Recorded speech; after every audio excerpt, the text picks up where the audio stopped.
isn't working.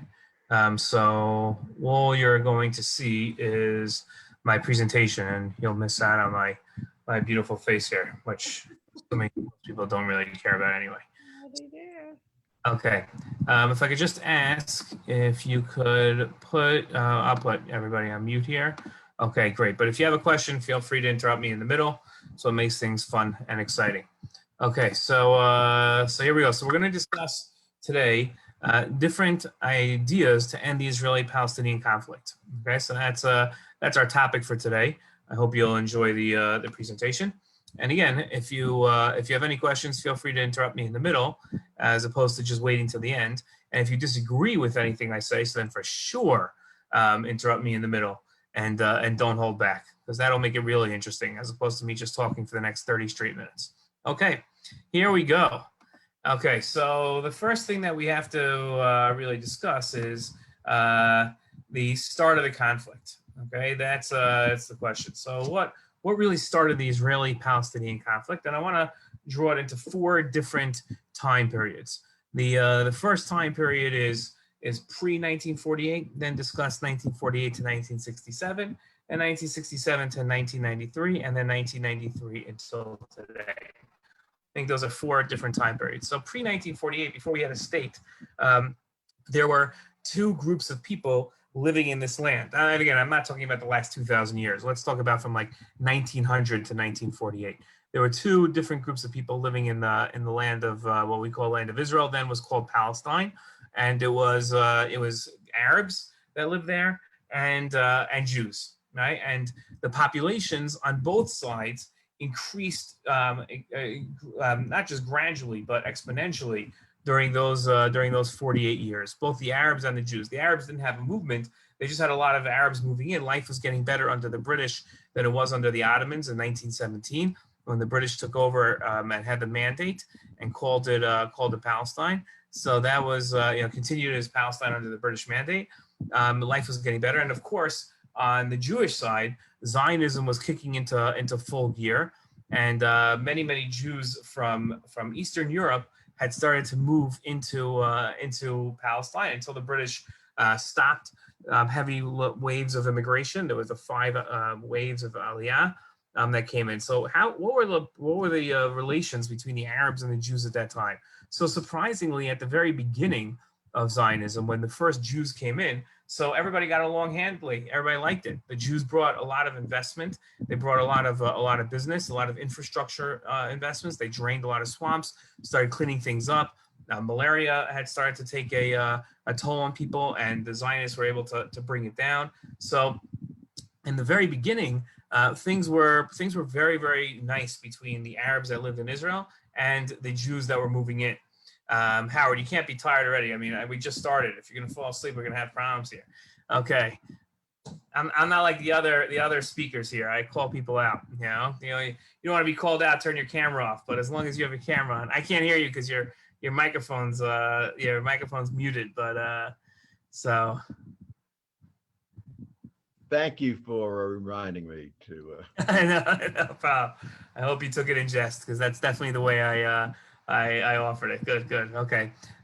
So things were going well until essentially the Balfour Declaration became known inside Palestine. Once the Arabs got hold of, wait a minute, hold on a second, you want to do what with this land to the Jews? And so you want to have your own state here? You want to rule over us? That's when things started getting, no, we're not gonna appreciate that. And then the 1920s was the first time that you saw terrorism and violence against the Jews by the Arabs. That's when things started getting violent. So in the 1920s already, and culminating in 1929 with what are known as the Chevron Riots, because the worst of the atrocities were committed in Chevron. Were really all throughout all of Israel, right? Those that really went throughout all of Israel. They were in Jerusalem, they were in Tzfat, they were all over. Just the atrocities weren't as bad as they were in Chevron, where I think 69 Jews were murdered, 120 were injured, and it was brutal. There was only, amazingly, in this, with all these deaths, there was only 1 shot fired. Only 1 bullet was used, and it was by an Arab policeman who worked for the British, who defended Jews. He was the only one that shot. Everybody that was killed by, every Jew that was killed by a machete, and by knives and by stabbing. It was horrific. If you can imagine, just a pogrom of that nature. So that was really where things started getting bad, and where the conflict really started. Again, was when people started realizing that when Arabs started realizing the Jews wanted to take over. The conflict got even worse in 1948 to 1967. That's where the Jewish state began. An armistice was called between the Arab countries that surrounded Israel, but an armistice meant that full tanks and planes weren't being used in outright war. But the Arab countries, especially Egypt, used Arab terrorists, which they called the Fadahin, and they were used to conduct cross-border terrorist attacks, both from Jordan and from Egypt. And those attacks took Jewish lives, and that's where the conflict got really bad. Refugees that had fled Israel during that time, close to 1 million Arabs fled Israel during what we call the Independence War. They referred to as the Nakba, the catastrophe. They fled during that time, and many of those people then became terrorists, which were then used against the Jewish state. But where the countries could show their hands as clean, we didn't technically have anything to do with it. Egypt and Jordan would claim they were just random terror attacks that occurred from Arabs that lived here that were refugees. That was their claim. Obviously false. They were funded by the Egyptians. They were given training by the Egyptians and the Jordanians. They were given weapons by the Egyptians and the Jordanians. They were giving intelligence by the Egyptians and the Jordanians. And that's how the conflict grew even further. From 1967 to 1993, after the Six-Day War, when Israel took over control of Gaza and the West Bank. So already in 1964, you had Yasser Arafat, who had founded the Palestinian Liberation Organization, which then became the officially recognized institution that represented the Palestinian people. Israel during this time refused to recognize them because they were an organization whose charter included terror as a tactic, or as the main tactic to get rid of the Jewish state. Right. So this is always one of the big talking points, which is if the Palestinian Liberation Organization was really into creating a two-state solution, as you might call it, a second state, and that's really what they were all about. So it's a little funny to call it that and say that they wanted to free the West Bank from Israeli occupation, but it started in 1964 before Israel had control of the West Bank. So how do you say that the PLO was founded to get rid of Israel's control of the occupation of what should have been a Palestinian state, when it was founded before Israel even had control over that area? It doesn't make any sense. So clearly the PLO was founded not to get Israel's control off of places, let's say like Ramallah and Chevron and areas in the West Bank. Clearly they were to get Israel annihilated and to get them off their areas where they were. That was what between 1967 and 1993 culminated again in 1987 with the First Intifada. The First Intifada was not planned by the PLO, although they, in the end, they did take credit for it, but they didn't deserve any credit for it. It was an uprising among the Palestinians just by themselves. It looked very much like this picture that you're looking here, where people used slingshots and rocks, but they killed thousands of Jews this way. Now, a lot of people like to imagine that rocks don't kill. Rocks do kill, especially when they're boulders and they're dropped from 2 or 3 stories high onto passing cars. Those do kill. Those kill just as much as a bullet or a knife. And that's what the Intifada was. And then Palestinians switched from those tactics of rocks and the like to full out suicide bombings, right? Where Hamas started getting involved. And in the early 90s, late 80s, early 90s, you started seeing a rash, and then continuing in the 90s, you saw a rash of suicide bombings where full buses were blown up, and again, thousands of Jews dying. In 1993, the Palestinian Liberation Organization, and now what we can definitely consider in not being genuine or sincere, told the world that they were done with terror, and they would no longer be involved in terror, and they were interested in peace with the Jews in creating some sort of formulation where they would have autonomy.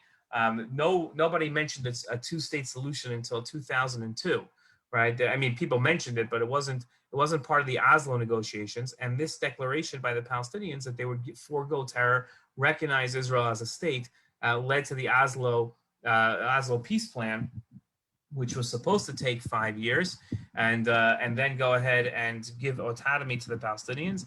So autonomy was transferred in certain areas in Jericho and in Ramallah. The Palestinians took control. The Palestinian Authority was able to create their own police force, I should say, an armed police force, which today has 75,000 policemen that are all armed with light weapons. AK-47s is their weapons of choice, and that's they train right near my house in Jericho. That's where the training facility is, and your tax dollars are what's training them. There's an American 2-star general that trains them, and I've met him, and his last name is actually Schwartz, and he's the one that trains them on our dime. If you could imagine, such a one day history books will be written about this stuff, and children will look at them, or adults will read them and credulously and say, this can't be true, this has to be made up. But this is really what's happening. Towards the late 90s, early 2000s, the Second Intifada started after the failure of negotiations at Camp David, which we'll get to soon. And that's when I realize I'm talking very fast. I don't know where I'm rushing to, but in any case, that's as in my New Jersey background, that I try to speak as fast as humanly possible, because you don't get service in New Jersey if you take it slow. But I'm in Memphis now, so I can go a little slower. So there you had the Second Intifada, which led to, unfortunately, even more bus bombings until Israel built a fence around many of the Palestinian areas. I actually live on the wrong side of the fence, if you can say such a thing. So I actually live in the area that's not protected from the fence, but the fence was built around, which greatly reduced the amount of terror attacks and suicide bombings. It's interesting. We're all experienced enough. I won't say old enough, but experienced enough to remember waking up to news alerts of suicide bombings. The students that I teach have never, ever woken up to an announcement of a suicide bombing that occurred in Israel. They've never, thank God, they've never had, if you can imagine that, right? My students were born post 9/11 even.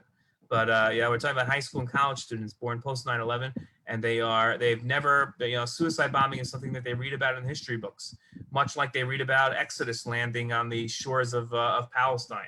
That's they're all in the same category of old history that doesn't apply anymore. So thank God the fence was created, but we still have, this is an incredible figure that I'm going to tell you now.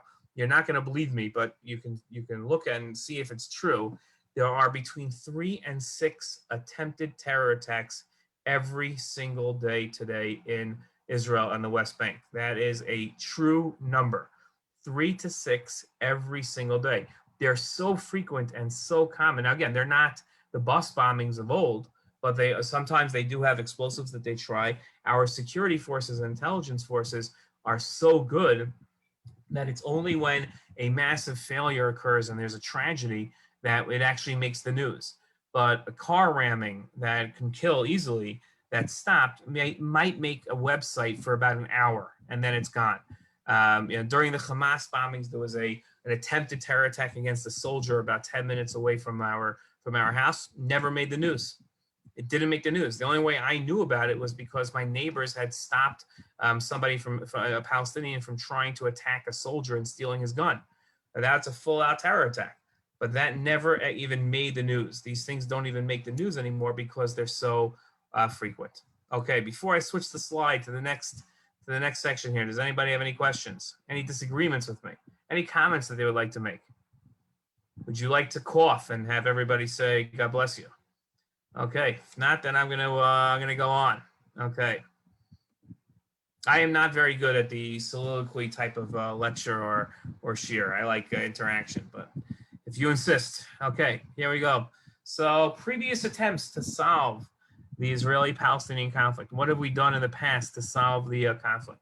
So post the Six-Day War, actually, you know what? Let's bring this back even before that. Let's talk 1948 in Israel's Declaration of Independence.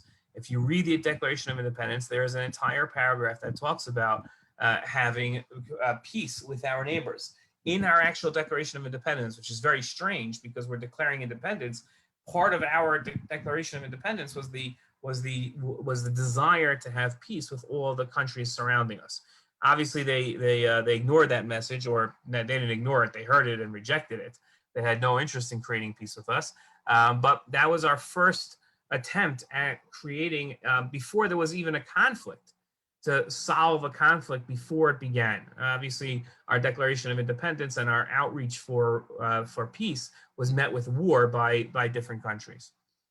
Post the Six-Day War, right? So we had conquered enough territory to quadruple the size of Israel in a mere 6 days. So we're talking about the Sinai Desert, the Golan Heights, the Gaza Strip, and what we call Judea and Samaria, what the world calls the West Bank. So we turned on day 8 after the Six-Day War, right? So on day 8, we turned to the countries around us and said that we're willing to return the territory in exchange for peace. Now, what does that mean, peace? It just simply means if you agree to not try to kill us anymore, we'll give you your land back. That's all we want. Peace doesn't mean business deals and opening up embassies and we'll deal with that later. We just want a cold peace. Just don't kill us anymore, and we'll be happy. And the famously in Khartoum, Sudan, which today has peace with Israel, amazingly, right? We have normalization with the Sudan. So, but then that was where the Arab League met, the 23 countries of the Arab League, and they came back with their famous response of the 3 no's: no to peace, no to negotiations, and no to recognition of Israel. So, that was the response of our attempts at peace after the Six-Day War. We know that again it led to more Fadahin terrorist attacks, right? And these were horrible terror attacks that included shooting into schools, bombing school buses, and nothing was off limits to these terrorists. There was no rules of engagement. There was nothing that they said isn't a possibility. That led to the Oslo Courts, was the next attempt to try to stop the conflict. And again, I have to say, obviously I'm biased. I'm a Zionist. I'm pro-Israel. But the Oslo Accords, I think, were a genuine attempt on our part to end the conflict. And unfortunately, I don't think the Palestinians approached it with the same sincerity. I think that their demands were too much, and they famously never responded to our negotiating points with their own responses. And it was just a rejection of our points. They never came back and said, we'll do the following. The Oslo Accords were conducted under the auspices, at first, was under nobody's auspices. It was in Oslo, Norway, secretly done between Palestinians and Israelis, but nobody really, but after it was coordinated with the Americans under President Clinton, with Dennis Ross as a chief negotiator and Aaron David Miller helping out, and the Oslo Accords are moving towards the end of Bill Clinton's presidency. With about a month left, he tried a Hail Mary, excuse the term here, but tried a Hail Mary to maybe be able to bring peace together. And a la Jimmy Carter, brought Ehud Barak, the Israeli prime minister, and Yasser Arafat, the head of the Palestinian Liberation Organization founder and chairman, together at Camp David, and sort of said, okay, we're all going to sit here and we're all going to try to make this work. It's been 5 years. It was supposed to be done already. Let's see if we can get this done now with a month left of my presidency, because who knows if George W. Bush is going to have the same engagement. And there were hints that he wasn't going to, and it's true. It looked like he didn't do that at the beginning of his presidency. So they tried. Now, what I'm going to tell you next comes from the telling of Bill Clinton, of President Clinton, in his memoir called My Life. This is not my interpretation, not my analysis. Dennis Ross concurred, who was there, concurred with this telling.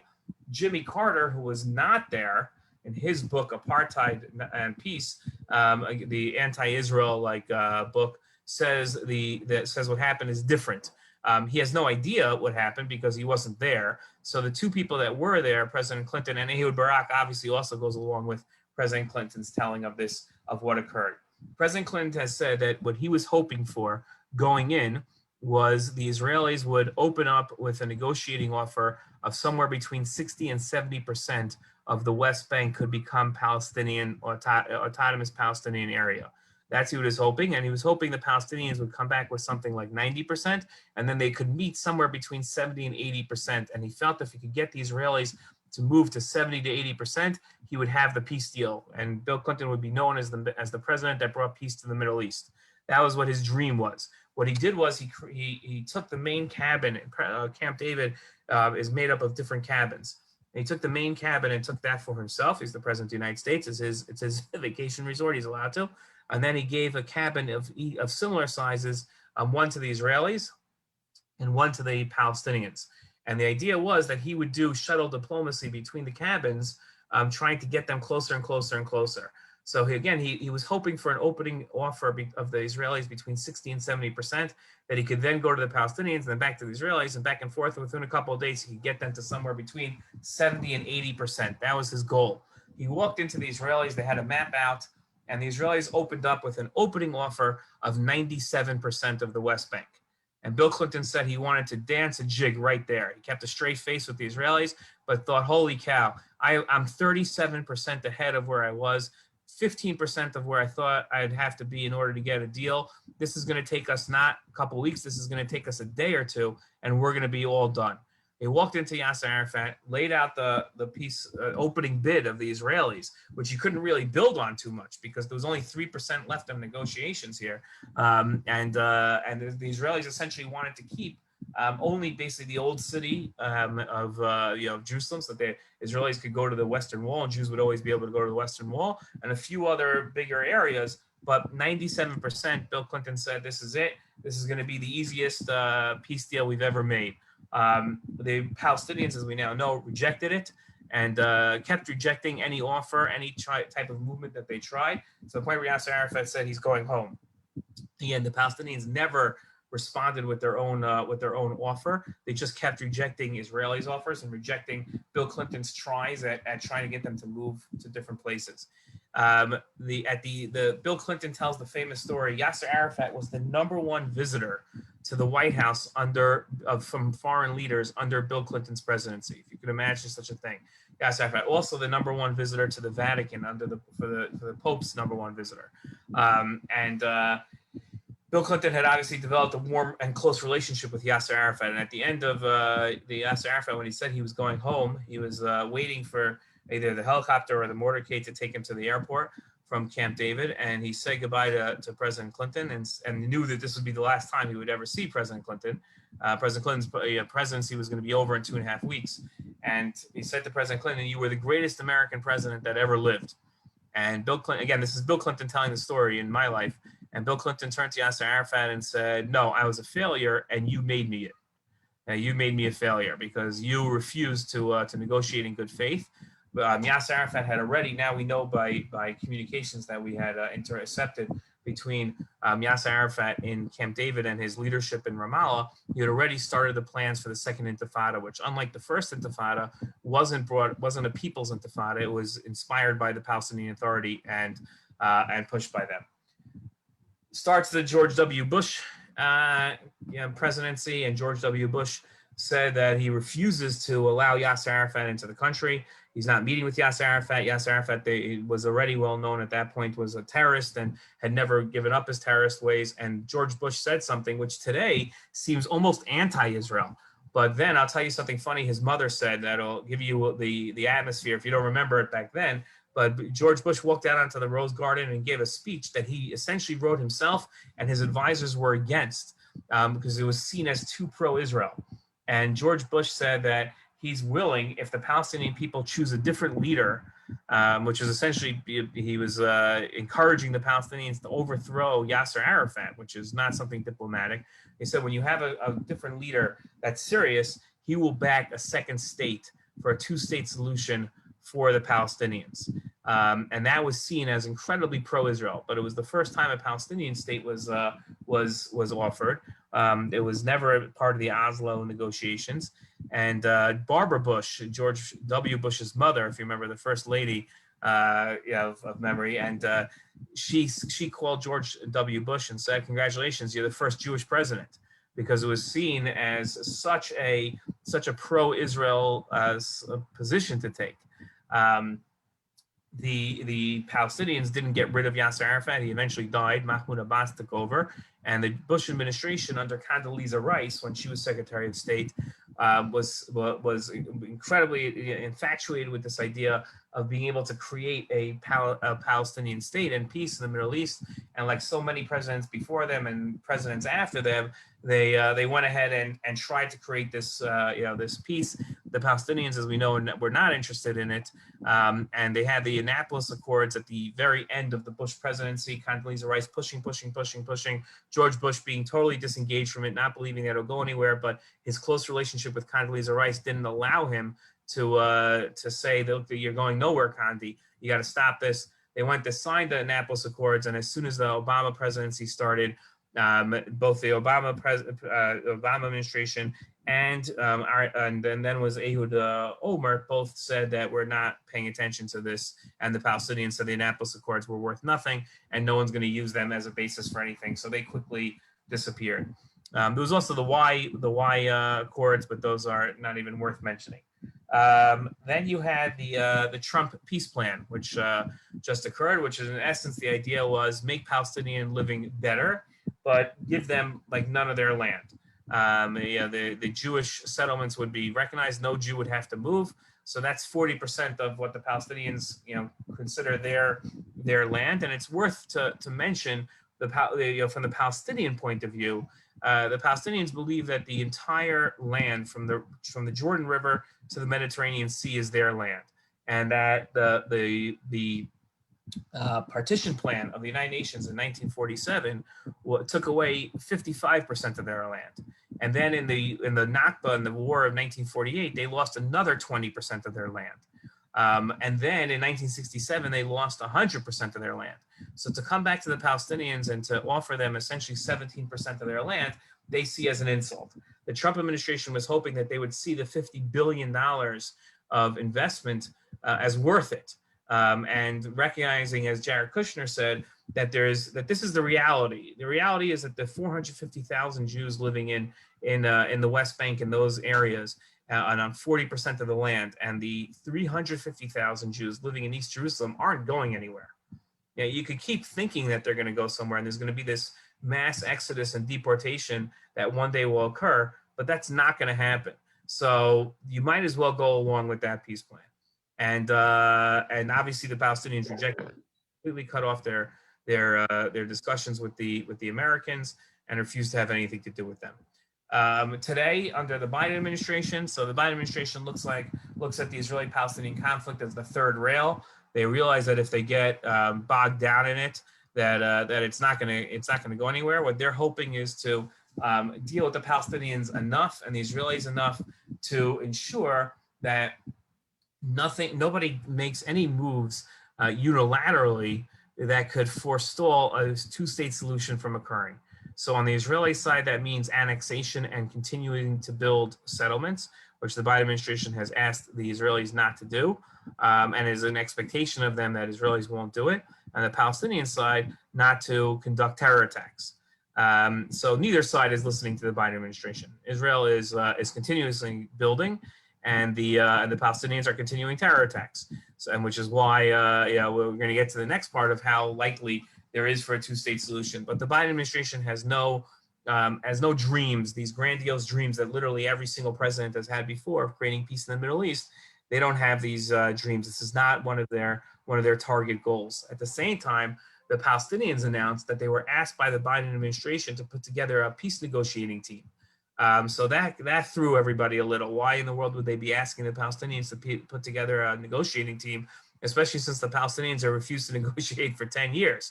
So it could be that maybe the Biden administration, Naftali Bennett is fully against a two-state solution, and the coalition has agreed not to touch anything that is controversial to either of or any of the 8 parties. So negotiating peace would definitely be something controversial, but maybe the Biden administration is hoping that with Bibi Netanyahu gone and winds changing and who knows what could occur, and maybe it does pay at least to have the Palestinians ready in case the Israelis do want to engage in peace negotiations.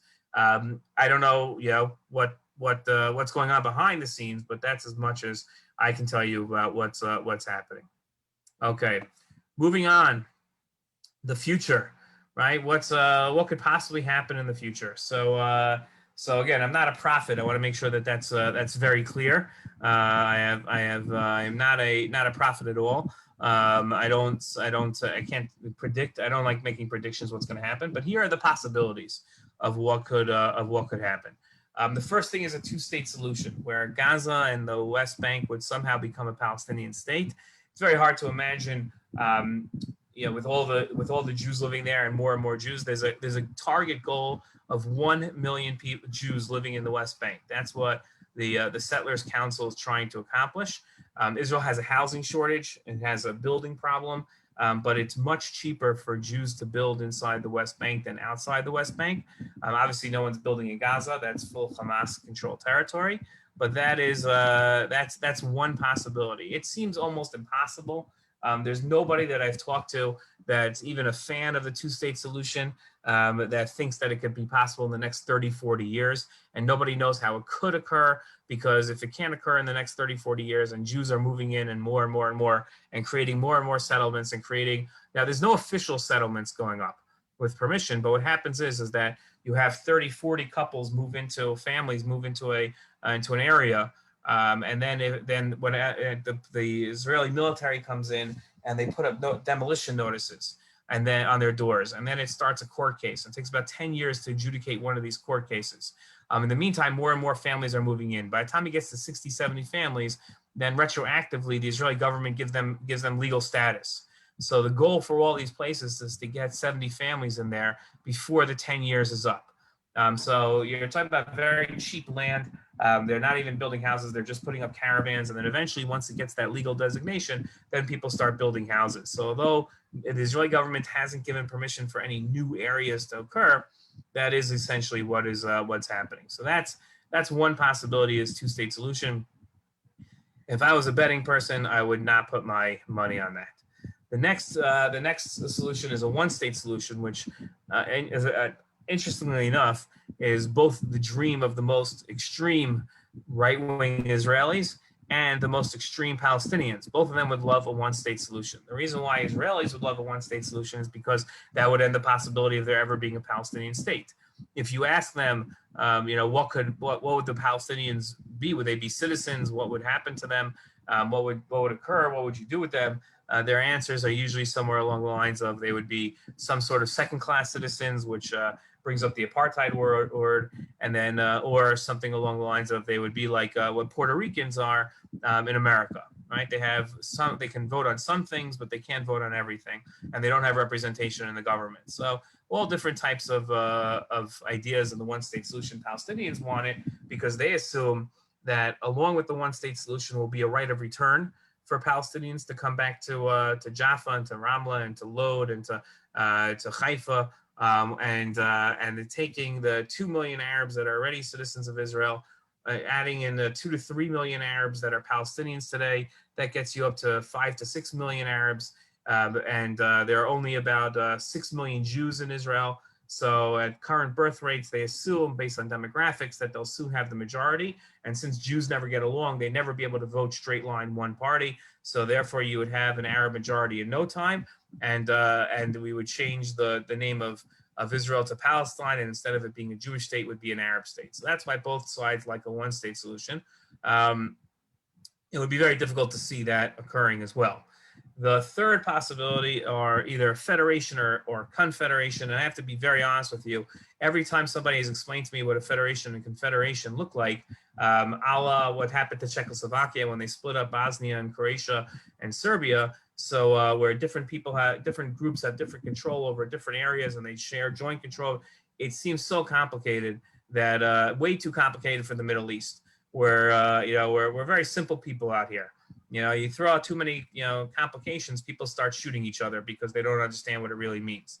So that seems like unrealistic. So therefore, what do I see occurring? Well, I see no solution. I don't see, I think that I don't want to sound like a messianic Jew here, but I really think that the only solution is a Mashiach coming and solving these problems for us, because I don't see any possibility of it being solved on its own. So that's the end of my presentation here. I know that I didn't end up. Wait, I have one more slide. I wonder what this slide is. Looking ahead. That was looking ahead. Okay, so here we go. So hopefully one day there'll be peace and hopefully one day we'll be able to reach it. But that's what I see going on here, and I will be happy to take your questions now.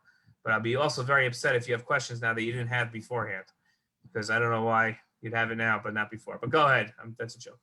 So I would ask, with the Emirates opening their relationship with Israel and the Saudis out there somewhere, what do you think of that as bypassing the Palestinians in some kind of forward-moving peace? So the Emiratis basically became public enemy number one to the Palestinians, because until this point, the Arab world was supposed to put aside their own interests for the Palestinians. In other words, right? We know that you'll do great business with Israel and everything will be great, but you can't do it because you'll be abandoning your Palestinian brethren. The UAE, with the Saudis' blessing, and Bahrain and Sudan and Morocco all basically said, okay, we're done putting our needs second to Palestinians because you're not even interested in peace. Like you're not interested in a solution. You rejected solution after solution. So if you were willing to be interested in peace, we'd be willing to put ourselves second. But we're not going to put ourselves second to your intransigence. That doesn't make any sense for us. So there's no way the UAE can come along now and become a moderator in negotiations. They're just not seen as honest. The Palestinians hate them because they see them as abandoning them.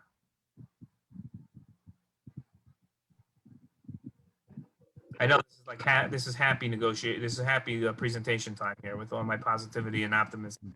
But tell them it like it is. Rabbi, I've heard various things about the new Israeli coalition without Bibi in there. I've heard they're more extreme. How will the new administration, in your opinion, look on peace deals? Or what is your take on that? So without having really talked to anybody inside the new coalition, so I'm not talking from an area of inside knowledge. Right. It makes me feel much more comfortable when I can talk from actual knowledge. But just based on the coalition agreements, you have right-wing and left-wing parties inside, and the obvious question mark of the Arab Party. And their the left-wing parties would love to restart negotiations immediately and they would be willing to be much more liberal and open to sacrifices for peace. Avigdor Lieberman's party, Israel Beitenu and Naftali Bennett's party have absolutely no, and Gideon Saar's party, Tikva Chadash, New Hope, have no interest in negotiations at this point. And the coalition agreements state that they won't be involved in anything that any one of the parties would find even controversial, let alone objectionable, because they know they have a very, very small window of where any party can bring down the entire coalition. So they know the only way they can govern is by not doing anything that would upset any one of the parties. And they are, if you could just, I'm going to give an analogy. If you could imagine a circle where everybody links arms and being attacked from the outside.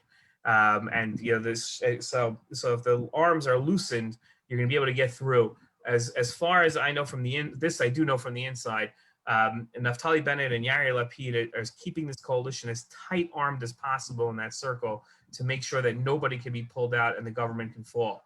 So any type of controversial position like peace negotiations and opening up to the Palestinians would be seen as it would collapse the coalition immediately, in which case it would be pointless to go ahead and do it because you wouldn't be able to do it anyway. Thank you. You're welcome. Okay. Any other questions here? I'm surprised that the two-state solution is so pessimistic in your eyes. One of the issues of the strong anti-Israel formulation problems in the United States is because they look at Israel as having no idealistic way to head. So it looks like a totally belligerent state, and it seems to me that the most obvious idea is the two-state solution. The reason now correct me if I'm wrong, I'm sure you will.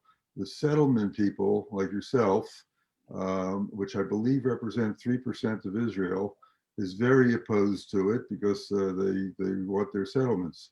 And the Palestinians, I understand 60% of the Palestinians who live in Israel favor living in Israel. They don't want to live in a Palestinian state. And the problem in Palestine, in Palestinian movement, is that Arafat and his cronies are paid by Europe and other people to keep the heat on and not negotiate.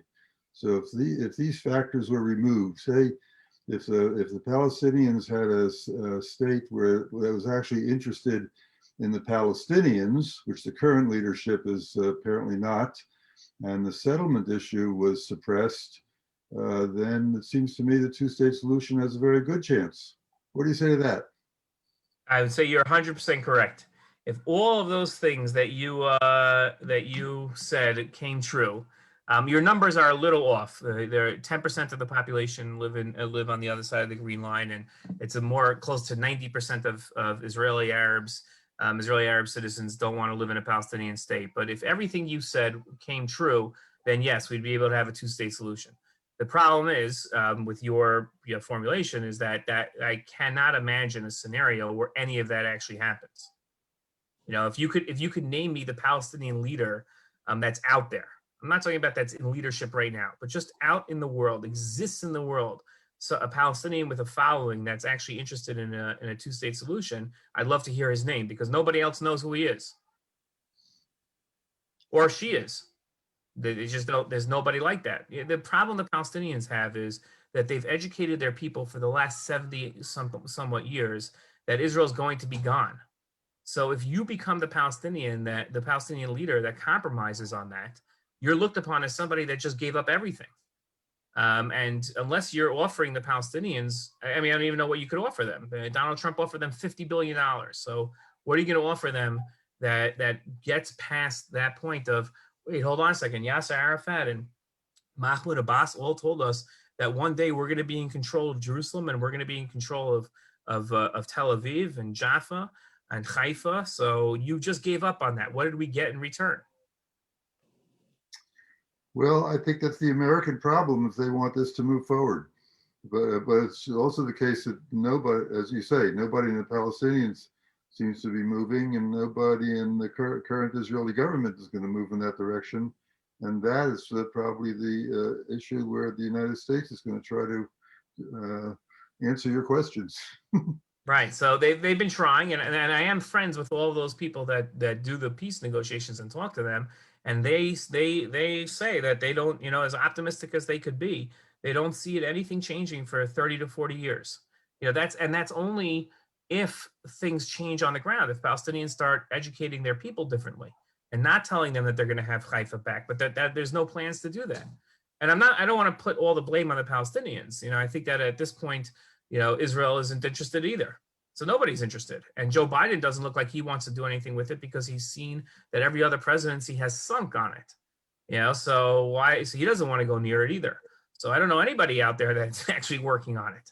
You know, so again, I hate to be such a pessimist, but you know, but it doesn't seem that it's practical. In the Bennett speech, he said that he actually said two very surprising things about the relations with the United States. He said that he wants to work with the Democratic Party to get more support because, of course, it's dwindling there. And he essentially said, as I recall, he won't do it now, who did, and come and speak to Congress against on the side of one party. Am I right? Did you remember that? Yes, for sure. He's definitely not taking the same approach that Bibi Netanyahu took. How would he what would he do to help get more support to the Democratic Party, or essentially to cut down the anti movement in the Democratic Party? I think he's good. I think that there's going to be two people that he's going to use for that. I don't think he's going to use himself. I think he's going to use Yair Lapid and Merav Michaeli. Yair Lapid is the head, you know, obviously the prime minister, elect. I don't know what you call him, the exchange prime minister. and the mayor of Michali is the head of the Labor Party, which is the left-wing party in Israel. I think that they themselves are more open-minded than Bibi Netanyahu was. So I think that's going to be their approach. Thank you. You're welcome. Rabbi, I Yes. think that there are many Palestinians who really would like to have peace with Israel and would love to be as successful as the Israelis have been. The Israeli population as a whole is very successful, financially, intellectually, and I think that some of the younger Palestinians, if they could get rid of the oppression of the leaders of the Palestinian movement, would actually say that they want peace and they are willing to accept a solution. That said, it's not going to happen in the next 10 years, but hopefully in the next 20 or 30 years. Well, I would like to say you're right. I'm just not going to. But I just, unfortunately, that's not been my experience meeting Palestinians. But look, I hope that you're right and I'm wrong. But I don't know if I can't say that I am. Okay, I can't say that I'm right either, but I think Right. I think from what I've seen and heard that this might be the future. So just Okay, go well, reject yeah, that. okay. Well, like I said, well, I'm not going to say anything more. I'll leave it as I hope that I do hope that you are right. I actually pray for it 3 times a day, but Good. I'm not confident of it. We should Okay. all be praying for it. Yeah. Anyway, Thank you very much. the other thing is, though, you were Yeah. talking way back about the danger of living in Israel. The truth is that I feel more safe in Israel than I do in the United States, because as much as there is crime against Jews, the number of crimes committed in a day is fewer than we have here. And I think that a lot of Israelis feel safe too. I mean, I've walked around Israel at all hours of the night. Now, I don't go into Palestinian neighborhoods, but I do walk around Jerusalem and Tel Aviv, and I have no fear. I just feel very safe. So, people say, how can you go there? You're taking your life in your hand. Really not. Yes, I would agree with you on that. Yes, 100%. Okay, I really am sorry to run, but I have my daughter's graduation that if I don't get off now, I Oh, will. Mazel tov. Thank you very much. Okay. Okay, thank you. It was a good Happy presentation. Father's Day to all the dads aboard here. Thank Oh, yeah, you. Thank happy you very much. Father's Yes. Day, everybody. Thank you. Okay. And we're not going to be on for the next 2 weeks because next week is the fast day. And then after that is July 4th. But on July 11th, I have a special speaker for you. So Good. we'll see each other on July 11th. All the best, everybody. Thank you. Bye-bye. You. Bye.